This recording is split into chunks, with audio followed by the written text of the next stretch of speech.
Sebelumnya Ahri sudah memaksa Kina meninggalkan Ezra dengan menggunakan informasi rahasia pengedar narkoba di tangannya. Kali ini, apakah Ahri ingin mengulangi trik yang sama lagi?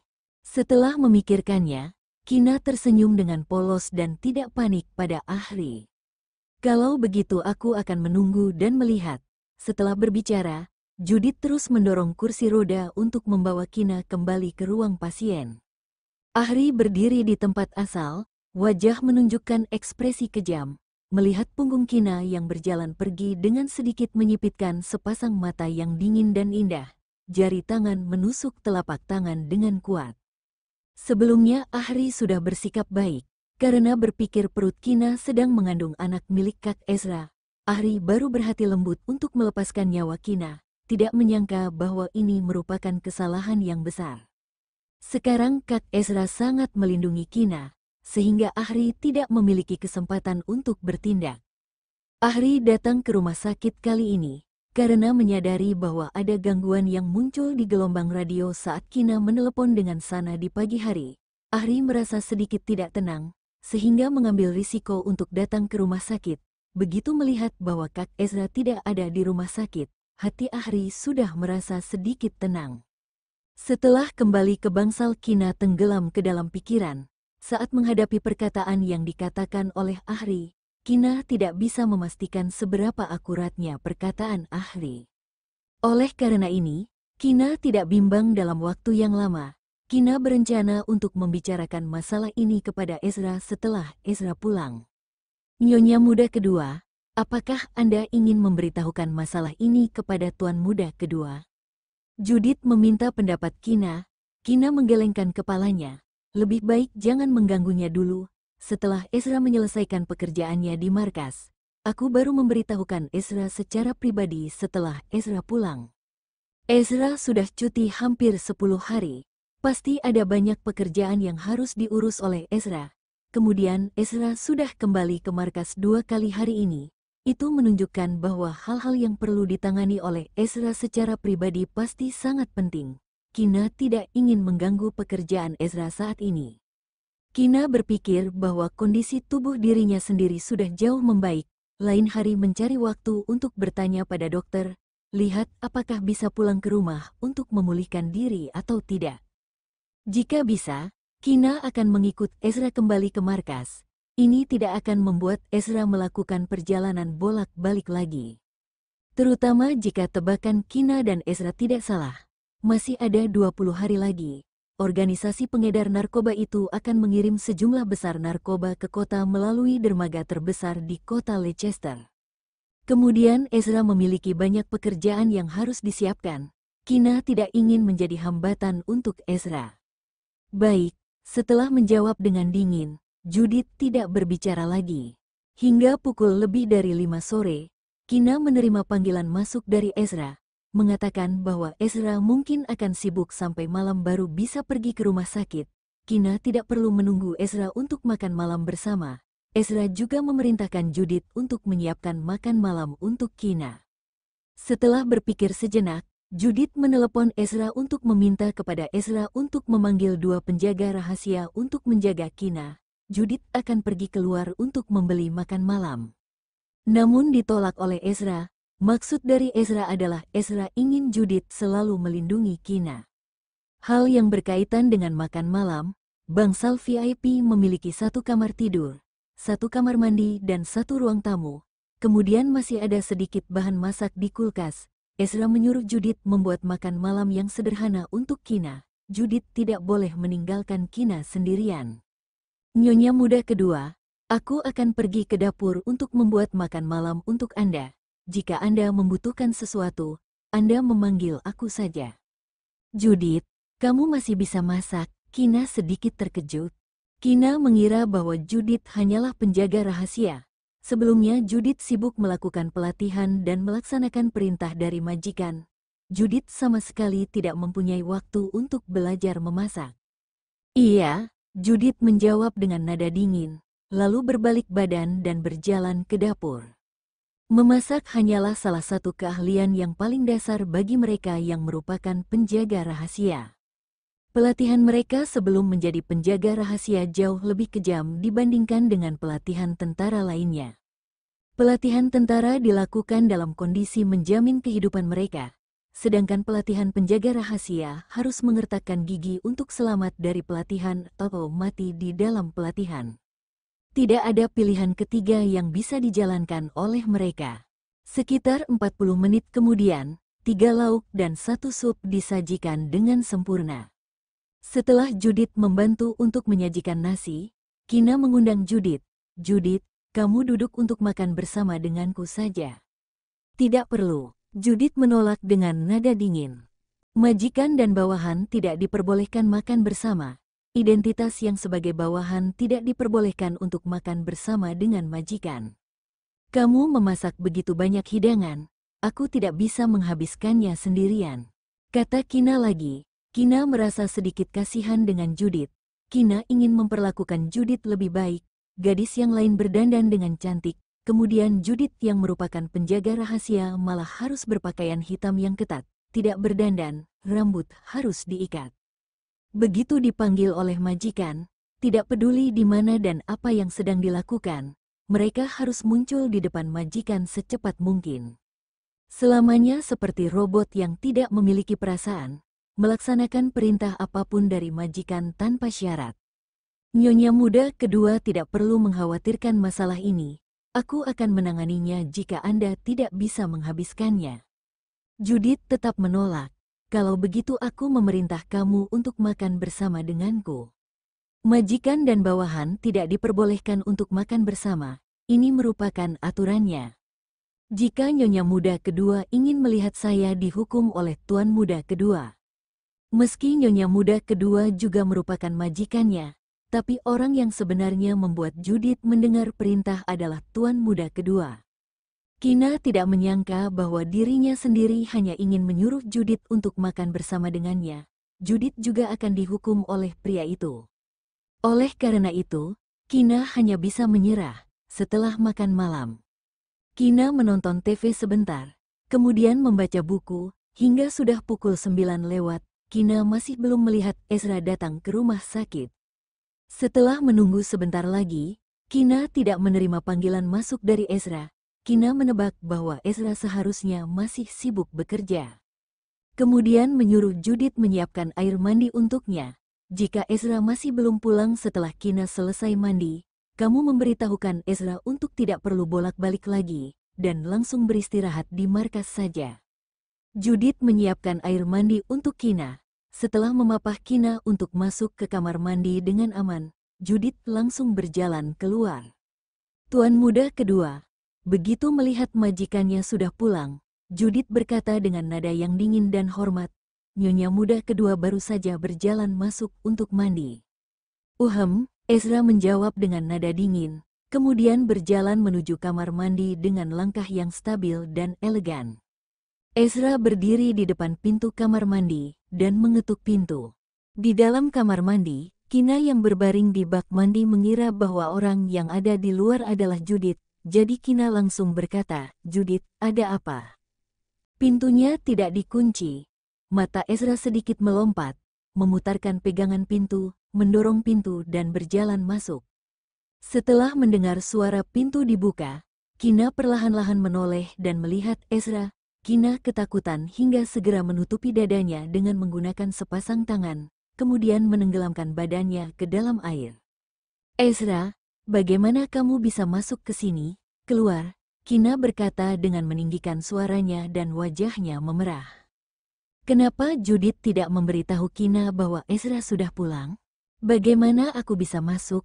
Kamu bilang pintunya tidak dikunci, jadi aku masuk," kata Ezra dengan nada yang sangat tidak bersalah. Ezra berjalan menuju bak mandi dengan tenang.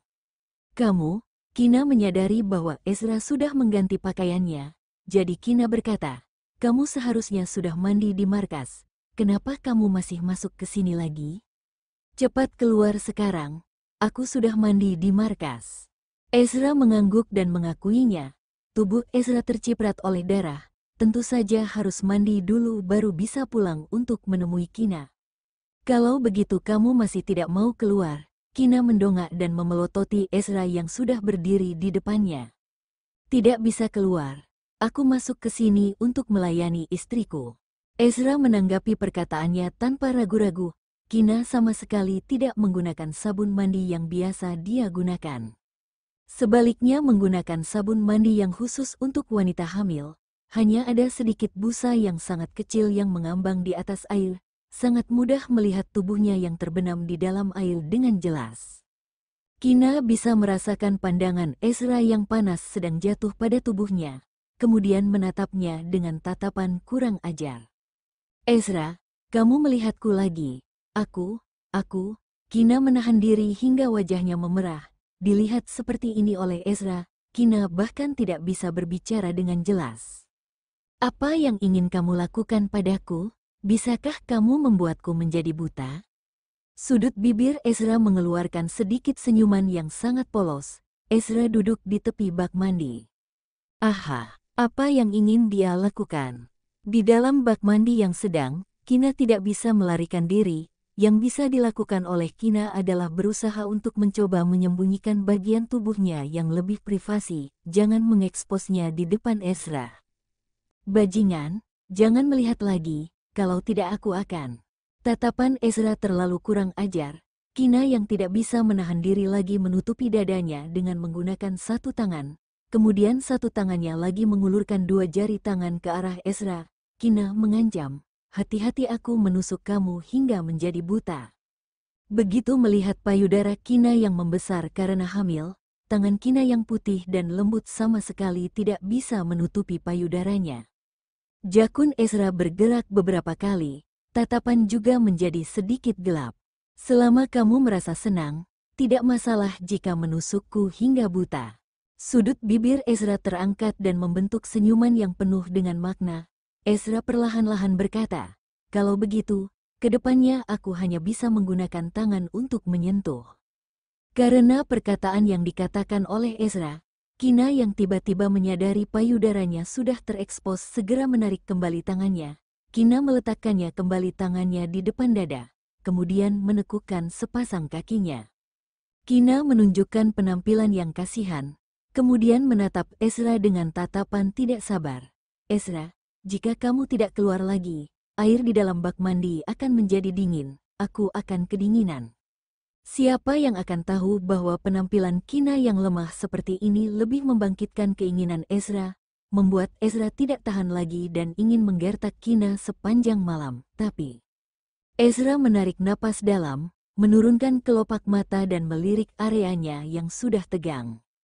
Baiklah, aku keluar dulu, kamu jangan tinggal terlalu lama, biar tidak kedinginan. Setelah selesai berbicara, Ezra berdiri dan berjalan keluar dari kamar mandi. Kina tidak menyangka bahwa Ezra begitu mudah untuk diajak berbicara. Kina melihat punggung Ezra yang berjalan pergi dengan tatapan sedikit kaget. Hingga pintu kamar mandi ditutup kembali lagi, Kina bergumam pada dirinya sendiri. Mungkin Ezra sudah disengat oleh hati nurani, sehingga tahu menunjukkan belas kasihan kepada wanita. Kina mengkhawatirkan bahwa pria itu tiba-tiba menyesal dan berjalan masuk ke kamar mandi lagi. Kina mandi dengan cepat, mengenakan piyama tidur dan jubah tidur, kemudian berjalan keluar dari kamar mandi. Setelah melihat Kina berjalan keluar, Ezra yang bersandar di sofa segera berdiri dan berjalan ke arah Kina. Aku akan memelukmu. Setelah selesai berkata, Ezra memeluk Kina dengan lembut. Kemudian berjalan ke ranjang yang tidak jauh dari sini. Ini sangat dekat. Aku bisa berjalan sendiri. Kina tersenyum polos dan mengangkat tangannya untuk memegang wajah Ezra yang ganteng. Pria ini sepertinya semakin ramah. Emang kenapa kalau dekat? Aku ingin memeluk kamu. Ezra meletakkan Kina di atas tempat tidur, kemudian merapikan selimut dengan baik untuk Kina. Kina meratakan kerutan di selimut dengan menggunakan tangan. Kemudian terdiam sejenak. Kina mengangkat tangan Ezra, kemudian memainkan jari tangannya yang panjang dan indah. Kina berkata dengan nada yang dingin, Ezra, aku bertemu dengan Ahri sore ini. Begitu selesai berkata, Kina merasakan telapak tangan Ezra menegang, ekspresi wajahnya segera menjadi suram. Kenapa kamu baru memberitahukan aku sekarang? Di mana Judith? Saat itu, Judith tidak berada di sebelah kamu, Ezra bertanya dengan suara dalam. Kina takut Ezra mengira bahwa Judith melalaikan tugas, kemudian menghukum Judith. Kina segera menjelaskan, Judith ingin memberitahukan kamu, tapi aku yang menghentikannya. Aku mengatakan bahwa aku akan memberitahukan kamu secara pribadi setelah kamu pulang di malam hari. Kapan kamu bertemu dengan Ahri? Apa yang dikatakan oleh Ahri? Katakan semuanya padaku, Ezra berkata dengan sangat tegas. Begitu melihat ekspresi di wajah Ezra dan suara Ezra, seolah-olah Kina bertemu dengan Ahri merupakan hal yang sangat serius. Tidak lama setelah kamu kembali ke markas, aku menyuruh Judith membawa aku keluar untuk berjalan-jalan dan menghirup udara segar. Kemudian tidak lama setelah kami keluar, Ahri sudah muncul. Ahri juga mengatakan bahwa dirinya sendiri datang ke sini untuk menjenguk aku. Kina sama sekali tidak berani membohongi Ezra. Selanjutnya, Kina memberitahukan masalah tentang Ahri mengakui bahwa dirinya sendiri yang meletakkan perangkat penyadapan itu di kamar mereka kepada Ezra, serta semua perkataan yang dikatakan oleh Ahri padanya. Kina mengatakan semuanya kepada Ezra. Pada akhirnya, Kina berkata dengan tegas lagi, Ezra, Ahri mengatakan bahwa chip tawar-menawar yang dimiliki olehnya kali ini jauh lebih penting daripada yang sebelumnya. Ahri mengatakan bahwa kamu pasti akan bersama dengannya kali ini. Chip tawar-menawar yang dikatakan oleh Ahri mungkin merupakan masalah tentang pengedar narkoba wanita asing yang didekati olehnya itu. Tidak peduli seberapa pentingnya chip tawar-menawar, itu juga tidak sepenting dirimu. Aku pernah mengatakannya. Bahkan seluruh dunia tidak sepenting dirimu, kamu jangan terpengaruh oleh orang yang tidak penting. Ezra menghibur Kina dengan nada yang lembut. Ezra sama sekali tidak berpikir bahwa Ahri memiliki chip tawar-menawar yang sangat penting, kemudian menggunakan chip tawar-menawar untuk dijadikan sebagai pertukaran pernikahannya. Bagaimana jika Ahri memiliki informasi tentang organisasi bandar narkoba yang sedang kamu selidiki sekarang? Begitu teringat penampilan Ahri yang bersumpah dengan segala ketulusan, hati Kina tetap merasa sedikit tidak tenang. Ezra berpura-pura marah dan menjentikkan dahi Kina dengan menggunakan jari tangan, kemudian berkata dengan nada yang tidak senang, Aku sudah mengatakan bahwa bahkan seluruh dunia tidak sepenting dirimu bagiku. Kina, apakah kamu tidak bisa mengerti perkataanku? Hah, aku mengerti. Setelah melihat Ezra sudah marah, Kina segera memeluk tangan Ezra, kemudian berkata sambil tersenyum, telingaku masuk air saat mandi tadi. Perkataan yang baru saja kamu katakan, aku tidak bisa mendengarnya dengan jelas, jadi aku baru bertanya sekali lagi. Telinga masuk air, menurutku, kepalamu yang masuk air. Setelah melihat penampilan Kina yang berpura-pura bodoh, Ezra menepuk dahi Kina. Ezra, apa yang baru saja kamu katakan? Beri kamu kesempatan untuk menahanku. Kina sengaja memasang wajah yang dalam untuk mengancam Ezra. Pria yang sialan, beraninya mengatakan bahwa kepalanya masuk air. Aku bilang aku menyukaimu, sangat menyukaimu, semacam kesukaan yang mengharuskan kita untuk terus bersama.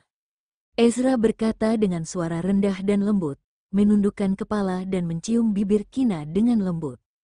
Setelah bibir Ezra melepaskan bibir Kina, Kina memegang pipinya yang panas, menundukkan kepala dan tidak berani melihat Ezra. Untuk apa kamu tiba-tiba mengatakan perkataan yang menjijikkan? Bukankah kamu yang menyuruhku untuk menahanmu? Aku sudah menahanmu, tampaknya sangat berhasil. Ezra sangat suka melihat wajah Kina yang memerah karena perkataannya. Penampilan yang malu dan sombong, Kina mendengus pada Ezra. Kemudian teringat sesuatu dan meminta pendapat Ezra. Oh iya, Ezra, tanyakan pada dokter besok, kapan aku bisa keluar dari rumah sakit? Bolehkah kembali ke markas untuk memulihkan diri? Ezra tidak langsung menjawab, tapi malah merenung selama beberapa detik. Besok aku akan bertanya pada dokter. Kondisi tubuh Kina sudah jauh membaik. Jika hanya perlu banyak beristirahat di atas tempat tidur, Kina bisa kembali ke markas, itu lebih aman. Setelah mendengarkan ini, Kina sangat senang hingga bergegas masuk ke dalam pelukan Ezra. Kalau begitu kita sudah bisa keluar dari rumah sakit besok. Besok bertanya pada dokter, kapan kamu bisa keluar dari rumah sakit? Ezra membenarkan perkataan Kina dengan nada dingin. Sama saja. Pokoknya aku merasa aku sudah sembuh. Kina, Ezra tiba-tiba memanggil Kina dengan suara rendah dan tertekan. Hah? Kina mengangkat wajahnya dengan sedikit bingung. Kemudian menatap Ezra dengan mengedipkan mata. Apakah kamu masih ingat berapa banyak utangmu? Ekspresi di wajah Kina sedikit bingung. Kina seketika tidak tahu apa yang dimaksud oleh Ezra.